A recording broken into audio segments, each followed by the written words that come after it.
بەناوی خوای بەخشندەی میهرەبان جوانترین سڵاوتان لێبێت بینەران و بیسەرانی ئازیز و خۆشەویستی کەناڵی ئاسمانی پەیام خۆشحاڵم لەگەڵ هاوکارانم لە ئەڵقەیەکی نوێی بەرنامەی دوانگەی خەڵک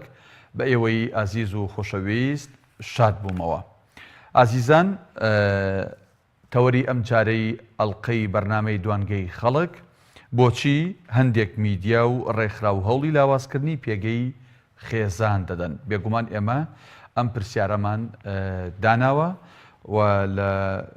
تۆڕی کۆمەڵایەتی فەیسبووکیش لە با بڵێن پیجی تایبەتی کەناڵی ئاسمانی پەیام کۆمەڵێک کۆمنتمان بواتۆ کە لە درێژەی بەرنامەکەیە هەم کۆمنتەکان لەسەر شاشە دەرەکەون هەم ئێمە دایان خوێنینەوە. بێگومان لێرە و لەوێ ماوەیە کە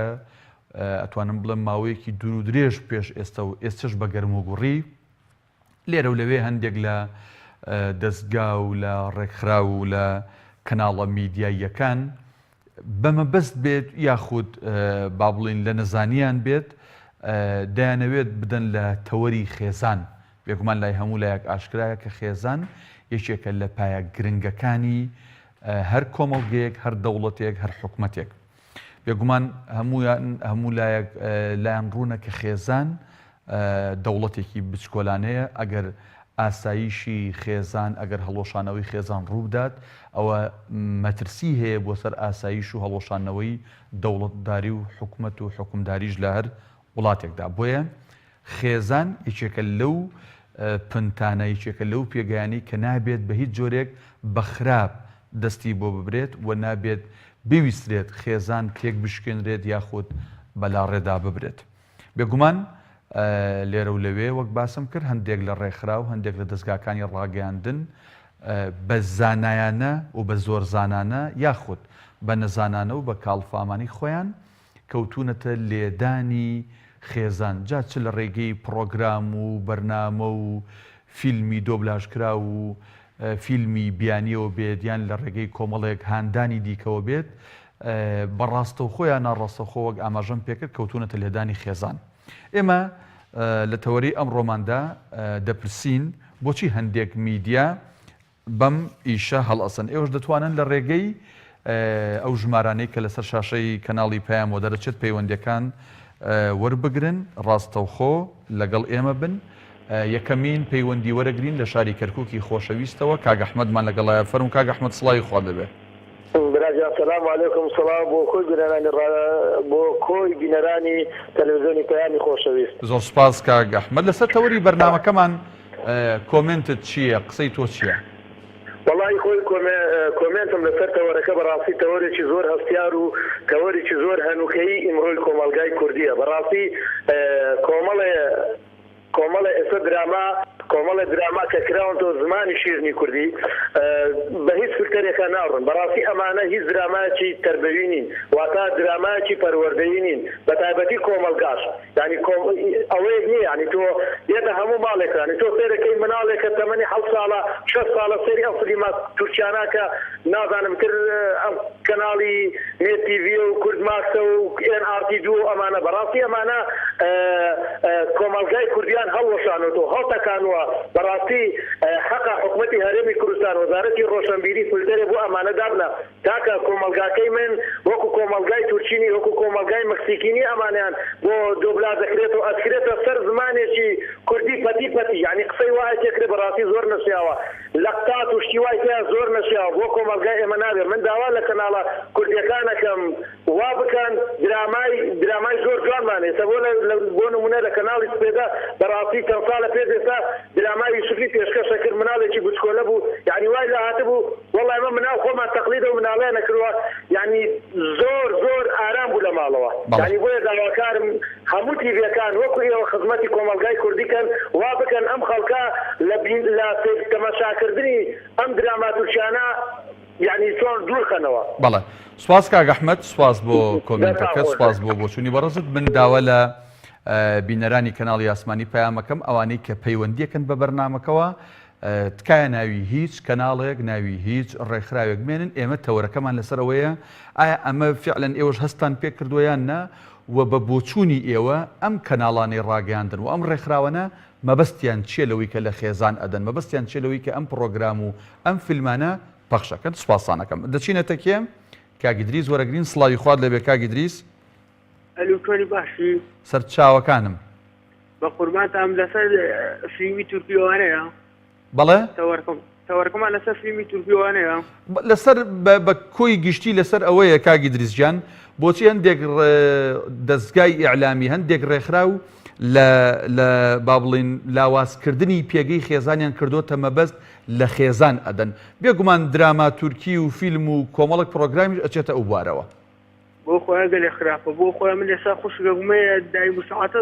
10 ساڵە واسیان فلیمانەکە پێڵم سیمەکە سیرەکە ئیتر بۆ ئێمە خراپە گوناحگارە ویسەیەکەی گوناح دەگاتیە. باشە من لە تۆ پرسم ینی ئەوە پەیوەندی بە پەروەردەی تاکی خۆمانەوەی کە سەیری ئەم دراما و فیلم و پرۆگرامانە نەکەنیان ئەوە بێت دەستگاکانی ڕاگەیاندن ئەوەندە شعوریان پێ بشکێ کە هەندێک بابەت نامۆ بن بە کۆمەڵگەی ئێمە و بە کولتور و بە عادەت و تەقالیدی ئێمە ئەوان پەخشینەکەن. بە بڕای تۆ ئەرکی کام لایەنەیانە؟ وەڵای ئەرکی ئەوەیە کە پەخشێکە زۆر شتێکی ناشرینە، بەڕاستی شتێکی گەلە ناخۆشم فیلمە تورکیانە پیشاندا وەڵڵاهی شتێکی ناخۆشە قاتیە تا لینەکە ڕووتە وەڵڵاهی عیبە. بەڵێ دەستخۆش کاگیدریس سوپاس دەکەین. سوپاس بۆ پەیوەندیەکەت. دەچینە تەقتەق دەچینە لای کاگڕێبوار کاگڕێوان لە تەقتەق. کاگڕێوان سڵاوی خوارد لەبێت. بەڵێ کاگڕێوان سڵاوی خوارد دەبێت کاگڕێوان. ئەم کاتە باش هەموو کاتێکە باش. زۆر سوپاس برای من. بەڵێ بەداخۆ ساڕۆژێ پێ ئێستا لە کەناڵێکی زۆر بەناوبانگ کە فیلمێکی پیشاندا هەموو دەستی ئافرەتەکان ڕوود بوون. ڕاستی نازانم چی لەو کەناڵانە بکەین. یەکەم بەرپرسیارەوەیە وەزارەتی ڕۆشنبیری زۆر بەرپرسیار شتانە هیوادارین ئەو کەناڵانەدا بکەن. بەڵێ بە بڕای بەڕێزت کاک ڕێوان ینی داواکاری گشتی دادگاکان حکوومەت ڕێکخراوەکانی کۆمەڵگەی مەدەنی مامۆستایانی ئاینی مامۆستایانی مەکتەب و قوتابخانە دایک و باوک بەعام هەموو لایەک ینی ئەرکیان چییە بەرامبەر بەم دیاردەیە بەمەی کە ئەم ڕێکخرا و دەستگایانە دەیانەوێت لە پێگەی خێزان بن؟ بەڵێ ڕاستی ئەم کەناڵانە کە دەستێکی حزبیان لە پشتەوە نەبی هەرگیز ناتوانن ئەوە بکەن. کەناڵێکی دەستڕۆیشتنەوە ئێستا بەمێزە داخراوە. بەڵێ یعنی تۆ پێت وایە بە بەرنامە ئەماکەن ینی هان ئەدرێن لە پشتەوە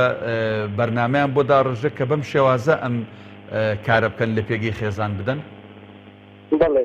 چێ زەرمەندە لێرەیە؟ ئەم کەناڵان دەبڕۆشتنەوە بەڕاست ناتوانن فیلمێکی ئەوە پەخشکەنیان تەنها زۆر فیلم هەیە تورکیوانە ناتوان پەخشکەن. کاک ڕێوان چێ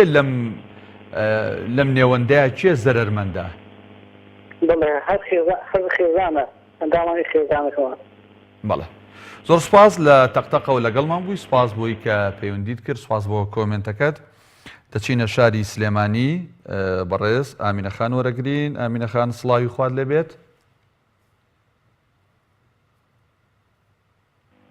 ئامینەخان سلام علیکم. علیک سلام و رحمة الله. سڵاوی خوارد لێبێت. دەستخۆشی بەرنامەکە لەگەم سڵاوی خوا لە تۆ کارە و کاربەتە. زۆر سپاس. لەسەر تەوەری بەرنامەکەمان چیت هەیە؟ لەسەر تەوەری بەرنامەکە برایجان کۆمەڵگای ئێمە ئەوانە نێکاوانەی تیادا مەزنێ من دەسەڵاتی مناڵم هەیە تۆ هەتا دەیان کەسی کە هەیە دەسەڵاتی مناڵی نییە بڵێ سەری ئەو درامایانە مەکە. بەڵێ یعنی ئەمانە قەینا وەزارەتی ڕۆشنبیریە ئەم هەموو مەلای داوە چی بکەن ئەو نایان قیران بەڵای زمانیان وشک بوو ئەوەی کە حەچی لەسەریان ئەوان وتویانە بەڵام خەستەکە خۆی ناخۆشیارە خۆی پێ نایە هەر ئەوە لە مەزگەوت هاتە دەرەوانەی تر چی بکە؟ بەڵێ بەڵام نازانم ئەم بەڕێوەبەری ئەم کەناڵانە یان وەزارەتی ڕۆشنبیری ئەمە خێزانیان نییە ئەمە دایکیان نییە ئەمە خوشیان نییە ئەمە کەسوکاریان نییە چۆن ڕێگە بەخۆیان ئیشتیبات دابەزێنن؟ ئامینەخان بە بڕای بەڕێزت دوو کەلیمێ و کەناڵەکان پێداخست کە لەسەر حەقیش بوو. بەڵێ بە بڕای بەڕێزت ناڕۆشنبیر نییە. بە بڕای بەڕێزت هەڵوەشانەوەی خێزان دوجار دەمانگەیەنێ بەکوێ ینی چی لەم کۆمەڵگەیەکە؟ وڵای کۆمەلگا هەمووی هەڵوەشا کۆمەلگا هەمووی تێکسووە ئەم خیانەت ئەم هەموو خیانەت هەمووی هیچی ئەمە هی ئەوانێ برا نەمنا حساب بۆ دایک و باوکەکە نەژنیمە حساب بۆ یەکترەکەن هەتا ئەمانە نەبوو کۆمەڵگەکەی وابوو ئەی چار چییە؟ شار ئەوەیە وەڵڵاهی ئەو کەناڵانە داخرن ئەگەر وەزارەتی ڕۆشن بیریەکە ناڕۆشن بیرە ئەبێ ئەو کەناڵانە داخە چونکە هەموو کەس دەسەڵاتی مناڵی نییە بڵێ دایخە یا ئەو تۆزە تۆ ئاگالێتی خۆ وەختەوە بەسەر براقیبنی بەسەر مناڵانەوان بەڵێ دەستچاو خۆش بێ دەستچاو خۆش بێ سوپاس بۆ تۆ ئامینەخان لە سلێمانی دەچینە پایتەختی هەرێمی کوردستان باوکی عومەر لە شاری هەولێر وەرەگرین باوکی عومەر سڵاوی خوارد لەبێت زۆر سپاس لە سەرتەوەری بەرنامەکەمان چی دەیە فەرموو دڵخۆشی بەرنامەکە دەکەم یادان هەسەر کەوتوبی سپاس خۆی ئێمەی کۆمەلگای کوردەواری ئیلا بە بێوەی کە فکر بکەینەوە لە ژیانی ڕۆشنبیری خۆمان یا لە ژیان داهاتی من ڕۆڵەکەمان هەم وەکو تاک هەم وەکو خێزان هەتا دەداتە حکوومەتیش حکوومەت ئاگای لە کۆمەلگانمان چکە ئەو بەدەوەی کۆمەلگانە ڕۆشنبیری بە هەموو ئاچی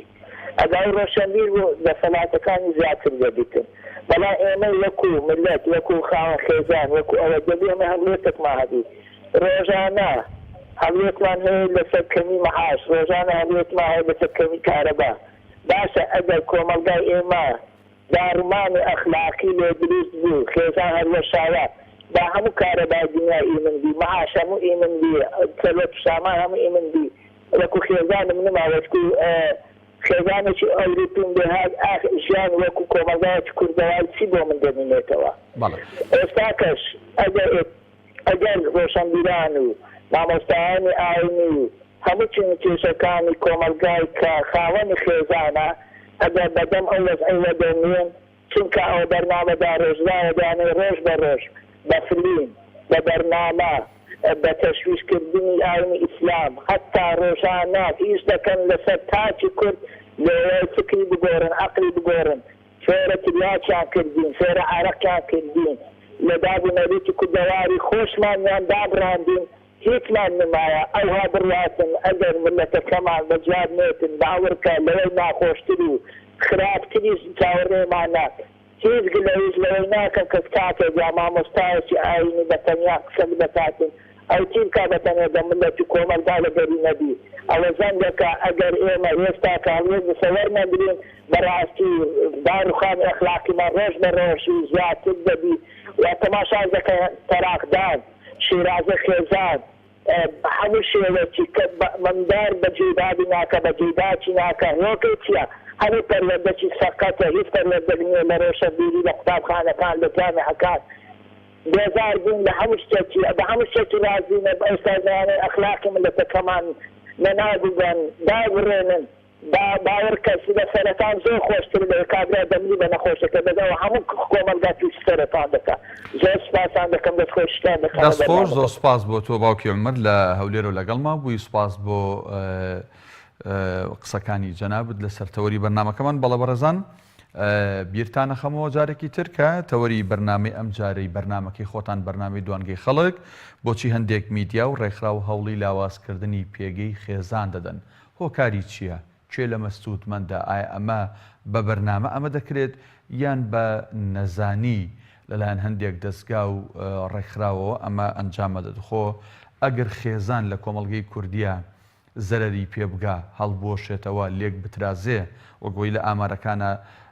شەوانە و ڕۆژانە لێرە و لەوێ و لە دەستگاکانی ڕاگەیاندن و لە راپۆرتە هەواڵەکانە دەیبیستین و دەیبینین کە ساڵ بە ساڵ ڕێژەی تەلاق لە دادگاکانی هەرێمی کوردستانە زیاتر تۆمارەکرێت ئایا ئەمانە چێلەی سوودمەندە چێلەی زەرمەندە و ئایا ئەمانە پەیوەندیان هەیە بێکترێەوە یان نە لە شاری سلێمانی کاگوشیار وەرەگرین بەڵە فەرموو کاگوشیار سلام علیکم علیکم سلام و رحمة الله والله خۆی مشکلەکە ئەم حکومەتەیە ئەم خەڵکەی بێ ئیش کردووە ئەم خەڵکەی بێ ئیش کردووە نە زەراعە نە سەناعە نە بێکاری ئەم هەموو گەنجە ئەم هەموو زانکۆیە ئیتر هەمووی تەخەڕوجەکە لە ماڵەوەدات ئەم هەموو کوڕووکتە بۆ خۆی دانیشتەوە بێ ئیش لە ماڵەوە کەوتووە ئەنجا حکومەتی چیەکە مەشغوڵیانەکە بەم فەیسبوک و ئینتەرنێت و قەسەم بەخوا لە ساڵەکانی هەشتا تا ئێستا تەنفیری کوردی هەبوو شەش تەمسیلە هیلالەوازان و ئەحمە و جەماعەتی تەمسیل ئێستا لە مێشکمان نبووە ئەجا تەلەڤیزۆن تا 12 شەو بوو داخرا ئەویش کاتی خەوە بخەوە تا 12 شەو هەبوو لە 12 قەتع بوو بخەوی کرد بخۆ ئێستا دانیشێ حتا بەیانی ئەمە خەریکی فەیسبووکە وەی کەس بەداخلی سیاسەت نەکا بڕۆ نێلکەنە پڕۆ بخواڵێ بڕۆ ئاە قۆرەوە بڕۆ شتێکی بیکە بەس بەداخلی سیاسەت مەکە جا من بەبیری مێ لە ساڵەکان ئێستا حەزبی ڕاخوێنان ئەی بڕۆ بە بەجاج بڕۆ بە تەواوی بەس نەبە بە پێشمەرگە مەچۆ بۆ شا خەڵقەکەی کرد بە هەموو شتێ ئەجا ئەمانی جوان ئەم خەڵکان هەمووی باوەڕ و قەناعەتێ هەبێ سێ کەناڵ هەیە بەس خەریکی ڕەقس و سەمایە سێ کەناڵ هەیە بەس خەریکی چێژگەنانە من ئەوە حەز ناکەم ناوەکانیان بێت سێ کەناڵ هەیە بەس خەریکی مقابلەی خەڵکەکات و گۆرانی پێ یعنی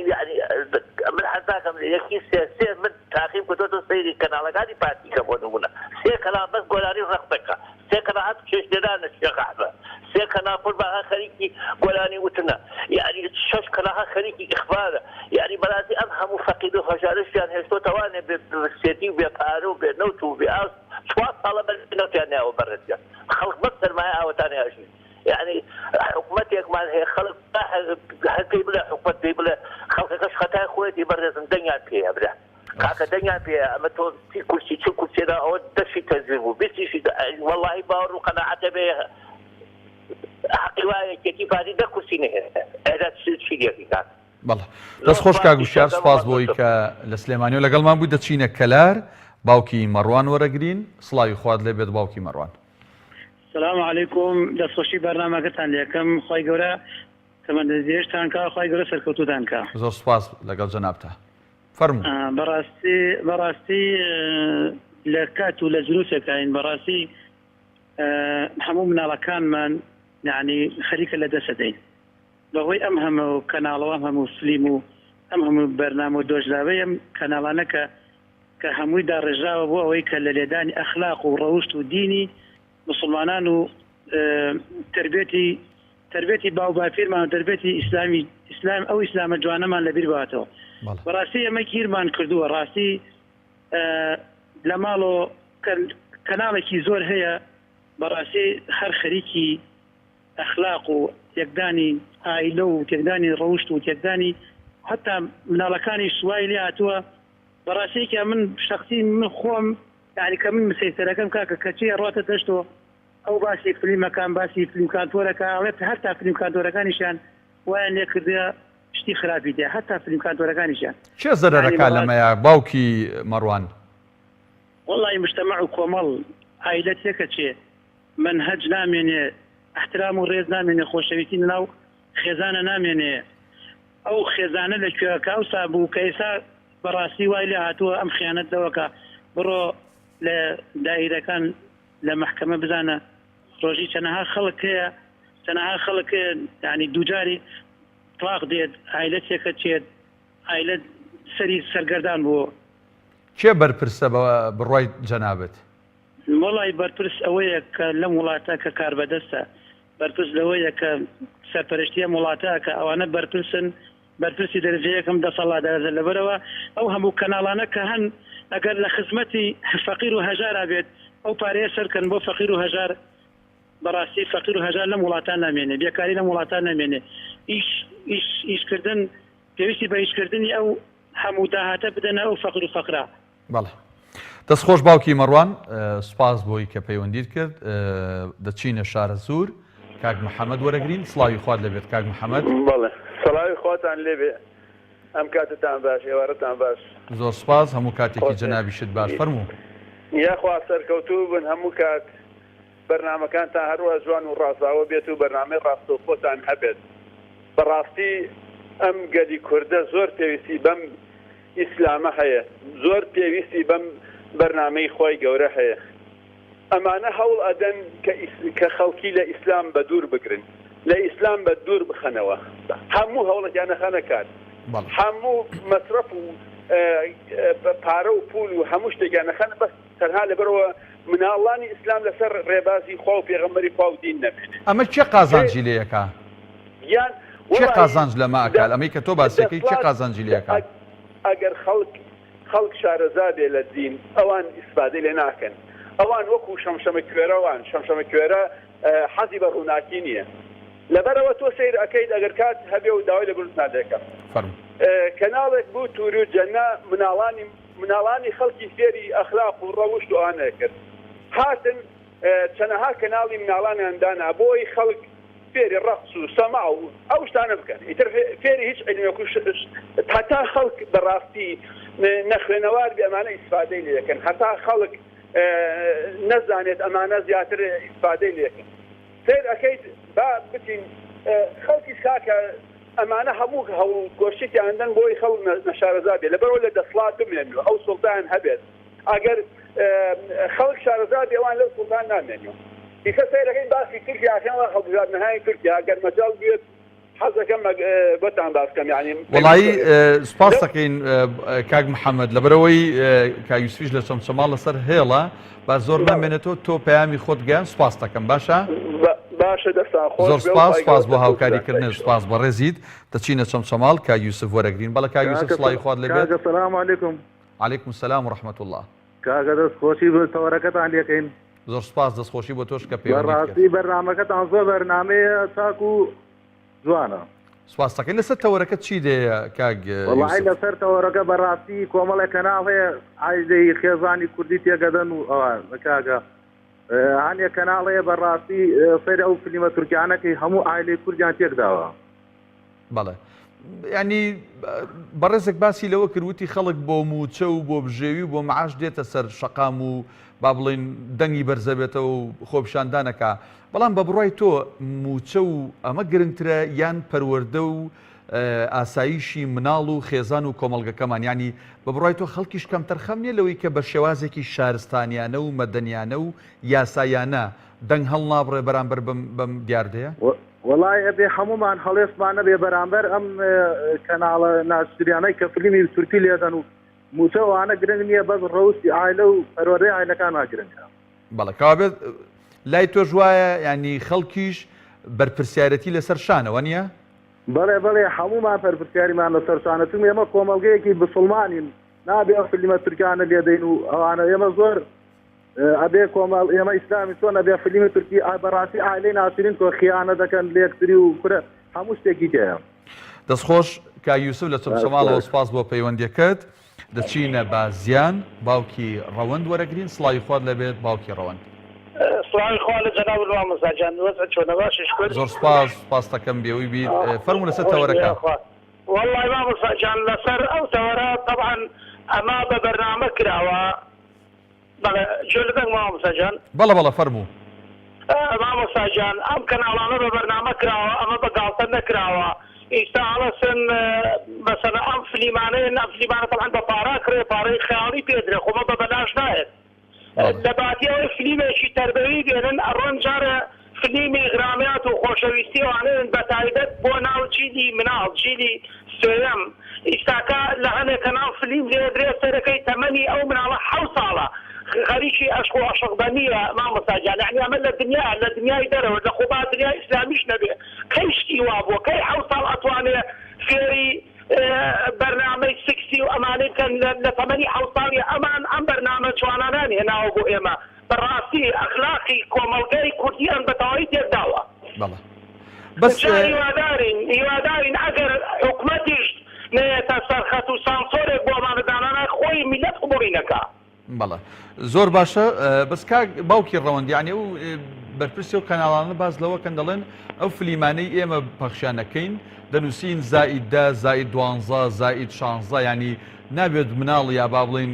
هەرزەکار گەل سەیری ئەمانە بکە ئەمە مبەڕیرە بەڕێی تۆ بۆ ئەم بابەتە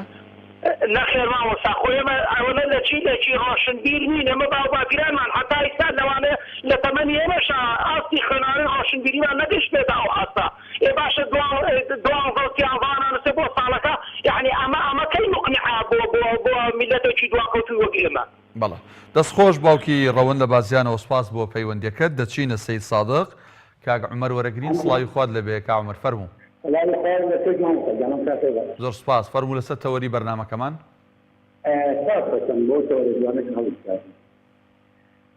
سپاس بۆ تۆش کە پەیوەندیت کردووە فەرموو تۆ چیت هەیە لەسەر ئەم بابەتە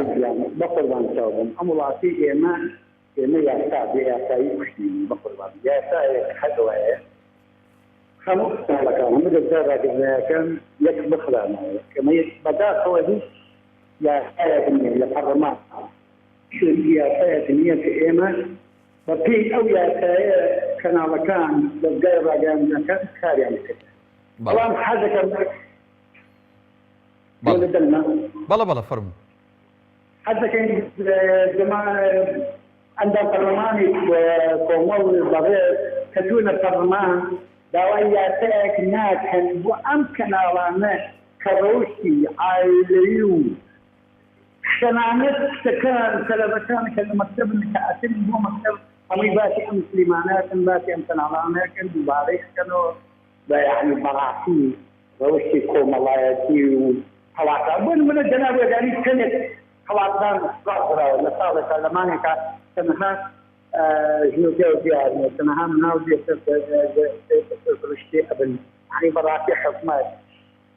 هیچ پلانێکی نییە هیچ قانونێکی نییە بۆم دەستگایانە ئەم دەژانە یەک دەفرێت یاخود بە قانون ئەم مسلمانە یعنی کۆمەڵە مسلم هەیە بەڕاستی پیاوەکەیدی ناوێت هەر ئەکۆن سێری بەڵێ دەستخۆش کاک عومەر لە سێ سادقەوە کە پەیوەندی کرد سوپاسەکەین دەچینە شاری هەولێر نەرمین خان وەرەگرین سڵاوی خوارد لێبێت فەرموو نەرمین خان سڵاوی خوای گەورەتان لێبێ سڵاوی خوا لە جەنابیشت فەرموو ئەو کاتتان هەموو کاتێکە سەرچاو بەڕاستی تەوەرەکەت لە دێ خۆتی برای بەڕێزم دەستخۆشیتانی دەکەم بەڕاستی خۆشمانەکە قبوڵی دەکەین وەکو ئەوانەی پێشوش باسییان کرد خەتای خۆشمانە هەموو شتێ قبوڵ دەکەین بەڕاستی یعنی ئەوە لە ئەخلاقی کورد دەدا و کەناڵانە ئێمە بەس باسی درامەیە کوردیەکان دەکەین ئەدلو باسی ئەو بەرنامانە ناکەین یعنی کە ئافرەتەکی کورد پێشکەشی دەکا یعنی ئافرەت یعنی شەرم دەکە تەمەشایکە دل و بەرگەکی و های لەبەرە خۆ ئافرەتەکە کووردە کە بەرنامەی پێشکەش دەکا ئەمە بەس باسی درامایەکان دەکەین بەڵێ نەرمین خان تۆ ئافرەتێک تا چەند ئەمە بە ئازادی بۆ ئافرەتان ئەزانی تا چەند ئەمە بۆ لێدان و ئەدەبن لە ڕووی تۆ هەموو بینەران و بیسەران ئەمە بۆ سوکردنی بەهای ئەخلاقی و بەرزی ئافرەتانی تۆ ئەمە بە کوێمیان نەزانی بەڕاستی ئەو لە ئەخلاقیەتی کورد دەدەن برای بەڕێزم ئەوانە یعنی ئەو کەناڵە کوردیانە یعنی هیچ سانسی سنەرێکیان نەهێشتیان لە خێزانی کورد ئەو ئافرەتە یعنی ئەو بەرنامانە پێشکەش دەکەن ئەمە بەس باسی درامایەکان دەکەین دوای زەمان وەزارەتی ڕۆشنبیری خەتابار دەکەین وایە بەس هونەرمەندانی کوردیش خەتابارن بەڕاستی زێگرەوەک نییە لە بۆ درامایە تورکیانە هونەرمەندی کوردی کاری هونەری ناکە بەڕاستی زێگرەوە بیتن لە بۆ ئەڵقە تورکیانە دەستخۆش نەرمین خان سوپاس بۆی کە پەیوەندیت کرد دەچینە کەلار ئەوین وەرەگرین بەڵە فەرموو سڵاوی خوا لە جەناب دیواری تۆش باش لەسەرەوەی بەرنامەکەات بڵێ هەندێک لە کەناڵەکان شوێنەکەی شوێدان کردن و هەروانەکەوەی کورد خۆی خاوەنی کولتورێکی جوانە بەڵام ئەم خەڵکە خۆی ناوێت کولتوری جوانی خۆماڵی کوردی بڵاوبێتەوە ناو نەتەوەکەیە و هەندێک کەناڵەکان هەنستا لە گەنجەکان پێدەن کە بە درۆ سەڵخوایان دەردەخەن کە هەندێک بە سەزمانەکانی ئێمە بڕوایان پێدێنێن و حکومەت دەبێت چاودێری ئەم کەناڵانە بکات و فیلترێکیان بۆ دادن بکات و هەندێک کەناڵەکان بەپیری گیراوان بۆ لەناوبردنی گەنجەکانی ئێمە و بەداخەوە ئەمە دەگەڕێتەوە بۆ سەر حکومەتی هەرێمی کوردستان و سپاس بۆ هەروە بۆ کەناڵەکان زۆر سپاس ئەمین خان لە کەلارەوە لەگەڵمان بووی سپاس بۆ پەیوەندیەکەت سپاس بۆ کۆمنتەکەت بەڵێ دەچینە هەولێر بەشدار وەرەگرین سڵاوی خوارد لەبێت کاک بەشدار سڵاوی خوارد لەبێت مامۆستا باسی سەلامەتی زۆر سپاس فەرموو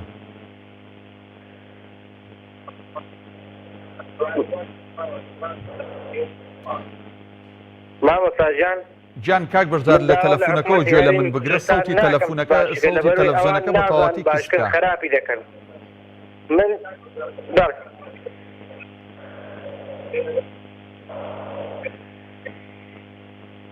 فەرموو بەڵێ من هیچ داوا لە حکوومەت هێرێمی کوردستان ناکەم باشکەن لەبەر ئەوان خراپی دەکەن من داوا لە خەرچ هەولێر دەکەم کوردستان دەکەم بەڕاستی خۆ پێشاندان بکەن کەناڵەکان هەر هەموو لۆ فەسادی و لۆبێ ئەخلاقی هەموو شتێک دەکەن یەک کەسی لۆدی ناکاتن و هیچ بەرژەوەندێکی کوردی نازان لەوەی هەتا خەرک بێ ئەخلاق و بێ ئەدەبی بیتن چێ ئیسفادە لەماکە ئەوەی کە جەناب دەڵێ ینی بازێک یان هەندێک لە کەناڵەکان دەیانەوێت بدەن لە تەوەری خێزان بدەن لە تەوەری ئەخلاق کێ سوود لەمە وەرەگرێ کاک بەشدار؟ مامۆستا هەموو عەدمانیەکان بەڕاستی هەموو عەدمانیەکان و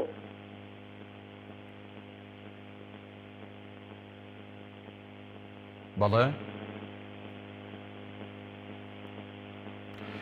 بەڵێ هەموو عیدوانیەکان مامۆستا جانەوە بەڕاستی ئێستا ئەمن نمونەمەیە لە دراما پێشکەش کرایە و ئافرەتیش هەمان شتی کردەوە لەسەر ئەو درامایی کە نزیکە لە من زۆر نزیکە لە من هەمان شتی کردەوە هەمان غەرەتی دووبارە کردەوە دوجار نەتیجەکەشی تەلاقدان بوو بە تەلاقدان گەیشتە و هیچ کەناڵێک و هیچ دەستگایەک و ڕێکخراوێکیش فرێ نەکەوتەوە. دەست خۆش سواز کاک بەشدار هەر لە شاری هەولێر هەر لە شاری هەولێر کاک عەبدوڵڵا وەرەگرین. بەڵێ کاک عەبدوڵڵا. السلام عليكم. عليكم السلام ورحمة الله. کاکە دەست خۆش بێ یا ڕەبی ئەمن لەسەر ئەو تەوەرەی زیاتر و ملەتەکە تاوانبار دەکەم نەر حکومەت. بەڵێ دەزانین حکومەتێکی ئەلمانیا تاتوانێت هێدەوێ خەرک جێژ بیر نەکاتەوە لە پێنا بەرجەوەندەکانی خۆی. بەڵام دەبێت ملت کە خۆی بەرخاوەنی ئەو دینە دەزانیە هەڵگیری ئەو دینەیە هەرێ ملت کوا کاردانەوە لە بەرامبەر لادانی ئەو مامۆستا بەڕێزەی هەتا کەناڵە ئیسلامیەکانیشی دەگەردابێت ئەمن پێم وایە ئەوانی مخەسرن لەو بارەیەوە ناتوانن هەندێک خەرک خەرکەنەوە لەسەر زادە وستا بربەستێک دابنێن بۆ ئەو موزەی دەڕۆی حکوومەت باس بکەن. دەستخۆش کاک عەبدوڵڵا لە هەولێر و لەگەڵمان بوویت. سوپاس بۆ تۆ. دەچینە شاری سلێمانی شنۆخان وەرەگرین. بەڵام فەرموو شنۆخان. کاتەوە باش. هەموو کاتێکی سەرچاو. دەستخۆشی بە بەرنامەکەشت. زۆر سوپاس. فەرموو. لەسەر تەوەرەکە هەموو کەس ئەستوانێ سەیری ئەو کەناڵە نەکات ئەگەر خۆی حەزیرەی نەبێ وانە؟ بەڵێ. ئەڵێم بۆ مەی دراما تورکیەکان. بەڵێ. هەر کەسێ خۆی ئەتوانێت هەر کەناڵە کوردیانە ئەوەی کە هەڵقە دەبلازانە لێ هەر خەزمی مەکە لە تەلەڤیزیۆنە. کەواتە بەشێکی دەکەوێتەوە سەر خێزانەکان و خەڵکەکە خۆی نەچێ بەلای ئەو کەناڵ و ئەو ڕێکخراوانەی کە ئەم بابەتانە دەکەنە تەوەری بەرنامەکانیان. وایە ڕاستێسا ئەتوانی ئەو کەناڵانەی ئێستا و چەند کەناڵێ هەر هەڵقەی تورکی لێ تۆ توانین تەلەڤیزیۆنە بمەسی کە بیسڕێنەوە داغڵی مەکە چکە ئەگەر خۆ حەسکەی سەیریکەی ئەوە بێت هەڵبێت چکە هەر هەڵقاکە هیچ بەرنامێکی تریان نییە. قسەکەی تۆ زۆرتەوە بەڵام ئەمە دیوێکێتی کە خێزانێکی تەندروست خێزانێکی هۆشیار ئەگە بیەوێ زەرەری ئەم جۆرە دراما و پرۆگرام و شتانە نەگاتە خێزانەکەی ئەو کەناڵانە خەزن ناکات. بەڵام قسەکەی تر لەسەرەوەی ئەگەر خێزانێک هۆشیار نەبێت گەنجێک مناڵێک هەرزەکارێک تازە پێگەیشتوویەک ینی ئەم بابەتانی بۆ عەرزەکرێت ئەو چۆن تەعامولکە ئەو کاتە چێ بەرپرسیارە بێت؟ ئەوەش کە بەرپرسیارەتی کەناڵەکان و میدیاکان خۆیانە. دەستخۆش بازە فلیمێ لێ ئەیەن باوەڕ کەشتی واکەن ئەفەن هەر نایپەڕێنێ مناڵی وادانیژێ عوسمانی کردن نیوێ مناڵی مناڵ حەزیرێ بوو گەورە حەزیرەی نەبوو. بەڵێ تۆ وەک ئافرەتێک هەست ناکەی زۆرترین قوربانی ئەم بابەتە ئەم تەوەرەی ئێمە هەڵمامژاردووە لە هەرێمی کوردستان ئافرەتانن؟ بەڵێ چاودێکەریە ئەو نەسیحەتی خەڵکەکە ئەڵێ سەیریکە ئەو وای بەسەر هاتووە ناڵێ بڕۆ تۆ هەڵی بژێرە وەکو ئەو بکەرەوە ئازانەی ئازایەتی کردووە بەس ئێمە بەعکسێکی وەریەگری. دەستخۆش شنۆخان سوپاس. سەیریکە چاودێکەریەکەی زۆر سوپاس بۆ جەنابەت کە پەیوەندیت کرد هەر لە شاری سلێمانی. کاک عەباس وەرەگرین سڵاوی خۆت لێبێت. بەڵێ فەرموو. ئەم کاتە باش بەڕێزم. هەموو کاتێکە کاک عەباس فەرموو. زۆر سپاس. وەڵی من لەسەر ئەو بەرنامەیە کاکەشیان میلەتی کورد هیچ غیرەتی نەما ئەگەر غیرەتی هەبووە بەڕاستی خۆپیشاندانێکێکە لەسەر ئەم کەناڵانە. طبعا خۆپیشاندان کە هەر کەسێکیا ئێمە ئێوە باسەکەین مەبەستمان لەو خۆپیشاندانێکی هێمنانە و یاسایانێ نەکوت بەتەئکید باش باشە بۆ میلەت لەسەر موچە و لەسەر دەرماڵە و لەسەر پاشەکەوت و لەسەر ئەمانە دێتە سەر جادە و لەسەر دەوام و چی قساکە و دەنگی بەرزە بێتەوە حەقوانیە بە ئەندازەی ئەوەش لە خەمی ئەخلاقی خۆیان و خێزان و مناڵەکانیان نابن؟ وەڵی بەتەئکید وایە بەڵام برای بەڕێزم حکومەت دوای لەم میلەتە کردووە کە بەس بیر لە ژێوی ڕۆژانەی بکاتەوە ناژینە هیچ شتێکی تر نییە. یعنی ئێمە ئەوانەی مێشکمان لە لای بژێوی ڕۆژانەیە مێشکمان ینی ئەو شانەمان بیر چوەتەوانێ. بەڵێ دەستخۆش کاک عەباس سپاس بۆ من زۆر سپاسانەکەم چ داوا لە میلەتی کوردەکەم تۆزە بەخۆیان نەبچنەوە. زۆر سپاس. هەر لە شاری سلێمانی ئاڵاخان وەرەگرین سڵاوی خوارد لێبێت. باڵە ئەم کاتۆ باشراکەم باسی هەموو کاتێککە سەرچاو خوشکی من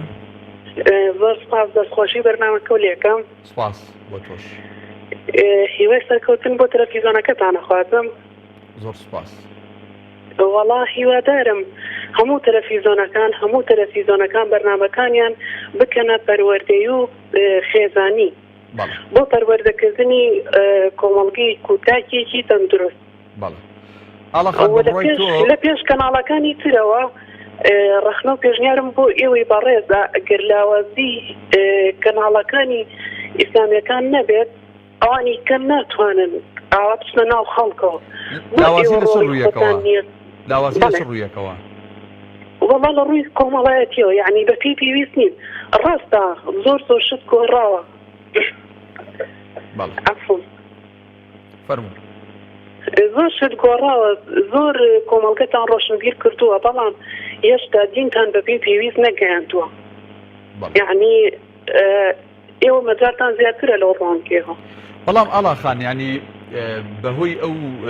با بڵێن سەرچاوە دارایی و سەرچاوە مرۆیی کە لە بەردەستی ئێمەیە بۆ نمونەگەر ئێمە باسی خۆمان و باسی کۆمەڵی ئیسلامی بکەین لە هەموو شار و شارستان ڕادیۆمان هەیە خەریکی پەروەردەکردنە کەناڵی بانگەوازمان هەیە کرد هەمیشە خەریکی پەروەردەکردنی لە کەناڵی پەیام کە کەناڵێکی سیاسیە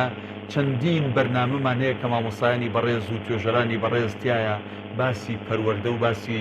ئەوە دەکەن ینی خۆ ئێمەمانان بۆ نمونە ناتوانین بەرامبەر ئەو لەشکرا تەلەڤیزیۆن و ڕادیۆ و بەرنامە و ڕێکخراو بۆستینەوە کە بەڕاستی بەرامبەر بە ئێمە بەدایان و سەدان کەناڵن ئەوان. ڕاستە زۆر ڕاستە ئێمە پشگیری ئێواکەین هەمیشە لەگەڵتانین هیوای مرۆ پێشچوونتان بۆ خوازین بەڵام هێشتا تموح و توانای ئێوە یعنی چۆنەڵی ئێوە کات دەرسەتتان زیاترە یعنی ئەتوانن زیاتر بچنە ناو خەڵکەوە زیاتر دین ببەنە ناو خەڵکەوە نەک سیاست هەر دین خۆی ببنەوە ناو خەڵک ڕنگدانەوەی دینتان لە ناو خەڵکە زیاتر بێت. هیوای سەرکەوتنتان بۆ خوازم. سپاس بۆ تۆ ئاڵاخان سپاس بۆ وتەکانت. دەچمە شاری هەولێر باوکی محەممەد وەرەگرم بەڵە فەرموو باوکی محەممەد عەلەیکوم سەلام و ڕەحمەت الله. کاکەگیان دەربارەی ئەو پرسیارەتان لە بۆ لاوازکردنی پێگەی خێزان بەڵێ ئەوە خۆی بخۆی خێزان لە هەموو کۆمەلگایەک ئەگەر کۆمەلگایەک پێشکەوتی و تۆکمە و شارستانیمان وێتن یعنی ئەو میلەتە پێش بێ بەڕاستی پێویستە بەرگی بناغەی کۆمەلگای خێزانە پێش بێ پێکەوە بدرێت. ئەوانەی کە دەیانەوێت پێگەی لە خێزان لاواز بکەن و دەیانەوێت خێزان لەبەر یەک هەڵبوەشێنەوە ئەوانە بەڕاستی دەستێکی بە پرێژیراون دەستێکی نامۆ و خوانەناس و وەکو ماسۆنیەتن دەیانەوێت ئەو کۆمەلگایە بەرەو هەڵدێرەک بن کە ئەوەی هەشە لەو دەستمان بچێتن چونکە کە خێزان نەما کەواتە بێ سەروبەرێکی زۆر ناو کۆمەلگا پەیدا دەبیتن فەساد زۆر دەبی دامێن پیسی زۆر دەبی لەشفرێوەشی زۆر دەبی خەڵک یعنی لەبەر مەحانات و ئازار و نەخۆشی نەفسی کە بناڵێنێتنە ئاگای لە سیاست و لە شان نابێت ئەوانەی کە دەیانەوێت هەروها بخۆن و بە بشەخۆری و بە دەربەری و بژین یانە ئەو خەڵکە ڕەش و سپی لێ بجا نکاتەوە یانە ئەو خەڵکە زیاتر خەریکی مەحانات و ئازارەکانی خۆی بکەن نەک ئاگای لەوان بیکەن نەک ڕاست و سەور لێ بکاتەوە نەک تاریک و ڕووناچی لێ بکاتەوە لەبەرەوەی بەڕاستی دەستێک هەیە بە فعلی دەیانەوێت خێزانی کوردەواری لەبەر یەک هەڵبوەشێنەوە بە بەڵگەی ئەوەش کە لەو چەند ساڵەی کە 40,000 گرێبەست کراوە لە هاوسەرگیری 10,000یان هەڵۆشاتەوە ئەوش هەر ئەو دەستەیە کە کەناڵەکان ئیشی لەسە دەکەن بە تایبەتیش بە مسلسلە و بەو مسلسلاتە تورکی و ئەوانەی کە لە بێگانەی دۆبلازی دەکەن زیاتر ناشرینی دەکەن بەوەی کۆمەڵگای کوردەواری لەبەر یەک هەڵبوەشێتەوە بەرەو هەڵدێری زیاتر بڕات و میلەتەکە زیاتر تووشی معانات و ڕۆژە ڕەش خۆی بیتن. سپاس باوکی محەممەد لە هەولێرەوە سپاس بۆ پەیوەکانت دەچینە شاری سلێمانی کاک ڕەوف وەرەگرین سڵاوی خوارد لەبێت کاک ڕەوف. سڵاو لە بەڕێزیشتان کاک ڕەوف بەڵێ بەڕێز گیان سڵاو لە تۆ بینەرەکانی شێت زۆر سپاس سڵاوی خوا لە تۆش بێت. تەوەری بەرنامەیە بەڕاستی حکوومەتی هەرێمی کوردستان کەناڵی پەروەردەیی نییە، لەگەڵەوەیشە کەناڵەکان کە پەخشی ئەو ئەفلامە تورکی و بیانیانەکەن زیاتر پەریان پێدێ لەلایەن حکوومەتەوە بودجێن بۆ تەرخانەکرێ یاخود خەڵکانێکی دەسەڵاتدار لە ناو حکوومەتە کەناڵێک بە تایبەت دەکاتەوە بۆ فەسادکردنی ئەم کۆمەلگایە، نازانێن ڕۆژێک بێت کە خۆشیان توش ئەو بەڵایە بن و تووتێەوە دلێن لەو بەڵایە، بەڵام بەداخەوە لەگەڵەوەشە کەناڵێکی پەروەردەیی نییە لە پەروەردەوە، یعنی کە بەشێکی ئەم کۆمەلگایە لە ڕێگەی پەروەردەوە ئێمە ئاینی ئیسلام دینمانە، بەڵام لەگەڵەوە شایەت منهەجی پەروەردەیش لە دین دابڕێ، ئەوێ دابڕانێک لەگەڵ کۆمەلگا دەستخاتە ناو کۆمەلگا و ئەو کەلتورە جوان و ئاینی ئیسلامە، بەڵام ئەو دێ بەرنمەیەکی دەرەوە بێنێت بۆ ناو ئەم کۆمەلگای ئێمە کە ئەو بەرنمەی ئەوانی هێنن بۆ لە وڵاتانی خۆیان فاسد بوو ئەیانەوێت نەیهێڵن، ئەیانەوێت لە پەروەردەوە ئەوان ژیرێک دروست بکەن کە ئەم ژیرێ بێت کۆمەلگاکان سەلامەت کا و پارێزراو کە، بەڵام ئێمە بە پێچوانەوە کۆمەلگایەکی پارێزراو بوو بە ئاین، بەڵام ئەوان ئەیانەوێت بێن کۆمەلگایەکی فاسد دروست بکەن کە وەکو مسلمان لێبێت کە لە سەرەتا بەریتانیەکان لە مسرەوە ئەو بەرنامانیان پەخش کرد و بێن کۆمەلگا بۆ دەردەبەرن کە تۆچی نەخۆشیەکانی ئایدز و نەخۆشیانی تێش بن. ئێمە هەڵامەتێکمان بۆ چارەسەر ناگرێت کاکە عیلاج دەبێت لە وڵاتانەوە عیلاجمان بۆ بێت. دەستخۆش باوکی دەستخۆش کاک ڕەوف، دەستخۆش زۆر سپاس بۆ ئەو فەسادە بڵاوکاتەوە چەندەها مەساج و شوێنی مەساجیان کردوێتەوە لە وڵاتەیەکە ئەوش بۆ فەسادە. دەستخۆش کاک ڕەوفجان، سپاس بۆ پەیوەندیەکەت کە لە سلێمانی و لەگەڵمان بووی. باوکی ڕۆمان لە باسییانە وەرەگرین. باوکی ڕۆمان سڵاوی خوارد دەبێت. مامۆستاگیان سڵاوی خوا لە بەڕێستان. زۆر سپاس سڵاوی خوا لە جەنابیشتان فەرموو. سڵاو لە کەناڵە جوانەکەی پەیام دەستخۆشی لە کارمەندەکانتان ئەکەم. زۆر سپاس بە ناوی ئەوانیشەوە. بەڕێستەکەم پرسیارەکەی بەڕێستان بۆچی هەندێک میدیا و ڕێکخرا و هەوڵی لاوازکردنی پێگەی خێزانەدەن؟ دروستە. بە قەنەعاتی من لە هەرێمی کوردستان ئێمە کە هەرێمێکی چوار پارێزگاین کۆمەڵێ کوردی قارەمان و بە شەرەف و بە ئەخلاق و مسلمانی تیاژی لەم هەرێمەیە. بە قەنەعاتی من ئەم هەرێمە پێویستی بە دوو میدیایە، یەکێکی ئاینی یەکێکی کۆمەڵایەتی یاخود هەواڵ بڵێم. جگە لەو دوو کەناڵە من وەکو خۆم زەرب بەسەر هەر هەموو میدیاکانیانم، لەبەرەوەی ئەم میدیانە هەمووی میدیای سێبەرن برا بەڕێزەکەم، هەمووی میدیای دوو لاین دەسەڵاتن، ملیارەها دۆلار سەر هینەکەن، ملیارەها دۆلار سەرفەکەن، هەموو ئەو پارە زۆرە بە حەدەرەدەن بۆ خراپکردنی عەقڵ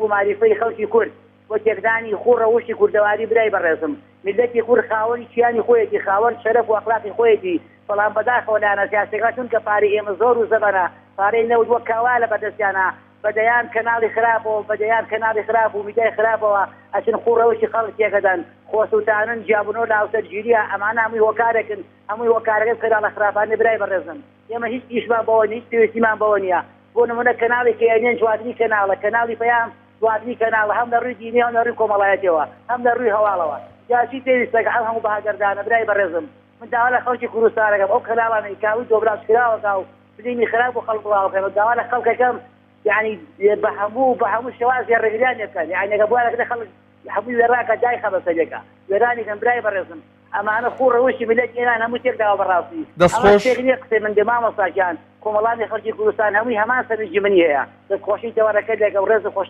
دسخوش باوكي رومان لبازيانەوە دەچینە بادینان مالیک وەرەگرین سڵاوی خوارد دەبێت. سڵاوی خوارد بێتۆنی باش کاکە سەرچاوان سەیدا. والله طبعا بتورك يعني عندك كنال هذا يعني كوملقام راسي تيك دا وشبرزان كده لبروي اندر ما ترشانا حتى يسهيس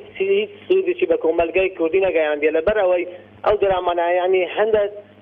يعني لاقيوات دا يعني بو كوملقاي كودي غنزاون يا لبروي تايتا تندين خيزان تندين شي كوملاتي رو دارنا لأن أمكم برجعني براسي داول حكومتي هريمي كردستان ذكين يعني أمكن أنا دا بخد براسي يعني عندك كنال أنا براسي يعني أو دراما أنا تشانا بخش ذكين زي يعني تم إيه وين يعني خلق تمشاي وين بكين براسي دس خوشي لكنالي بيام سبيدة ذكين يعني عندك جرينجي بواري عين وبواري كمالاتي دن بوخيزان يعني هتا هيك كلامي بواریسی بە زۆرە نەدا دەست خۆشتانێ دەکەین بەڕێزی دەستخۆش کاگمالیک دەستخۆش بۆ پەیوەندیەکە سوپاس دەکەین سوپاس بۆ پەیوەکانت بەڵێ بینەرانی بەڕێز و خۆشەویست تەوری بەرنامەکە ئێمە بۆچی هەندێک میدیا و ڕێکخرا و هەوڵی لاوازکردنی پێگەی خێزان دەدەن تا پەیوەندیەکان ئامادە دەبن ئێمە ژمارێکی زۆر کۆمنت نووسراوە لەسەر ئەم بابەتە محەممەد ئاکۆڵە بۆ ئەوەی شیرازەی خێزانی کورد تێک بچێت سابیر هەرکێڵە بەداخەوە بەشێک لە کەناڵەکان کەلتوری کوردەواری لە بەرچاو ناگرن سیروان مەجید دەڵێ بەشێک لە میدیاکان بوونەتە هۆکار بۆ نەمانی ڕێز و خۆشەویستی نێوان ئەندامانی خێزان دەچینە چۆمان هەنگاو وەرەگرین بەڵێ کاک هەنگاو السلام عليكم وعليكم السلام ورحمة الله دەست بەنامەیەتان لێ دەکەم و سڵاو ڕێزمێ بۆ جەنابت و بۆ کارمەندان و بینەرانیش زۆر سپاس بە ناوی هەمویانەوە سەبارەت بەو بەرنامەی ئەو کەناڵانە و ڕێکخراوانە بەڵێ ئەوانە بەڵێ باری کۆمەڵایەتی خەڵکیان تێکداوە ئەم جۆرە کەناڵانە کە دەبینین لە زۆربەی خێزانەکان شەوانە لە باو کلیمانەدا دەنیشن یعنی ئەوەش وەکو بڵین خوێندنگایە کە دەرسێکە کە تەمشای دەکەن وەسیفەتە خراپەکانی ئەم فلیمانە بۆ پارەی کە فلیمانە دروستکراون و ئەو خەڵکە تەمشا دەکات خێزانەکان و هەمووی عایلەکان لەنێوانی کە تەمشا دەکەن ئەوە کردەوەی زۆر خراپ لێ وەردەگرن دەبیتە یعنی ئێستا دەبین ئەو هەموو کێشە کۆمەڵایەتیانە هەیە زۆربەی دەگەڕێتەوە سەر ئەو کەناڵانە باش ئێستا ئەمە دەبینین ئەو کەناڵانە ئایا ئەو هەموو کەناڵە چێ دروستی کردینە چێ لە پشت ئەو کەناڵانەیە ئەو ئەخلاقانە تێک دەدا ئەمڕۆکانە ئێمە تەماشا دەکەین وڵاتمان پێویستی بە خزمەت گوزاریە پێویستی بە ئیشە ئێمە دەبینین بە هەزاران کرێتی هەیە لەم وڵاتی لە دیاتی ئەو پارەی لەو کەناڵانە سەرفەکەن شوێنە نیشتە جێبووەکان دروستکەن بۆ کرێتیەکان بە هەزاران بڵین بێلانە و بێسەرپەرشت هەیە کە شوێنی تایبەتیان بۆ دروستکەن ئێستا دەبینین لە 28 ساڵە لەنەوە تووشە تا ئێستا خەڵک بەردەوام ڕێی هەندەرانی گرتۆتە بەر لە بێژیانیان دەڕوات کۆچ دەکات لە بێژیانیان هیچ شیانێک لەم وڵاتەی نەماوە تەنیا کۆمەڵە کەسێک شاپشاپانە و دەفتەر دۆلارەکان لە پێناو بەرژەوەندی خۆیان بەکار دێنن بەڕاستی خەڵکی کوردستان دەبی هەڵوێستی هەبی چیتر ئەو مەسعە قبوڵ نەکە یعنی بە درێژایی مێژووە ئەمەدین کوردستانێک هەتا ئینتەئاسی پێشکەوتن و ژیان و تێکەوە ژیانی مسۆگەر نەکردووە دەبی خەڵکەکە ئەمڕۆ هەشیار بێتەوە دەستخۆش کاگەنگاو لە چۆمان و سوپاس وەک دوا پەیوەندی باوکی محەممەد لە ڕانیەوە وەرەگرین باوکی محەممەد سڵاوی خوارد لەبێ دیارە پەیوەندیەکەی بچراوە داوای لێبوورنی لێکین ئەو تۆزە کاتەی ماومانە پەیوەندی وەرناگرین بەڵام با کۆمنت بخوێنینەوە لە بەرەوەی لێمان زیور نەبن ئەحمەد شار باژێڕێڵێ ئەگەر خێزان لە نێوان خۆیاندا تەبا بن هیچ هۆکارێک ناتوانێت لاوازیان بکات سۆزان سۆرانەڵە هەندێک ڕێکخراوی بەکرێگیرا و لایەنێکن بۆ مەبەستی بەلەڕابردنی گەنجان ئەم کارەکەن بێگومان مینا ئەنوەرەڵێ ئەگەر خێزان پێگەیەکی ئاینی باشی هەبێت هەرگیز لاواز نابێت ئاوەر شەریف وەڵە بەداخەوە هەندێک لە ڕێکخرا و میدیاکان سەریان لە گەنجەکانیشمان تێکگاوە کوردە ئازا دەڵێ میلەتی کورد خاوەنی کللتورێکی زۆر جوانە گوناهە چاو لە کولتوری میلەتانی تر بکرێت حسین مەجید دەڵێ هەندێک ڕێکخرا و خۆیان هیچ نین تەنها بۆ ناودەرکردن ئەیانەوێت شتێکی نامۆ بکەن بۆ ئەوەی ناویان بێتە نێو ناوانەوە سادق تاهیر ئەڵێ وەزارەتی ڕۆشنبیری بەرپرسە لەو کارە نامۆ و خراپانی دەکرێت زیاد ئەڵێ بۆ ئەوەی لە گۆمی لێڵا بێگومان مەلە بکەن یاسین قادر عەزیز ئەڵێ لەبەر نەبوونی کۆمەڵگەیەکی هۆشیار و تەندروست ئەوان بەو شێوازە دەکەن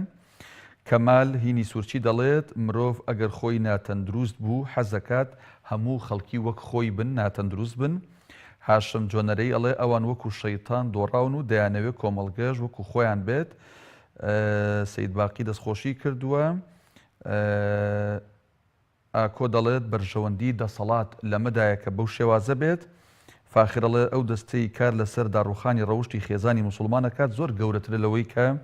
لە هەندێک کەناڵ کورتی بکەینەوە دوا کۆمنت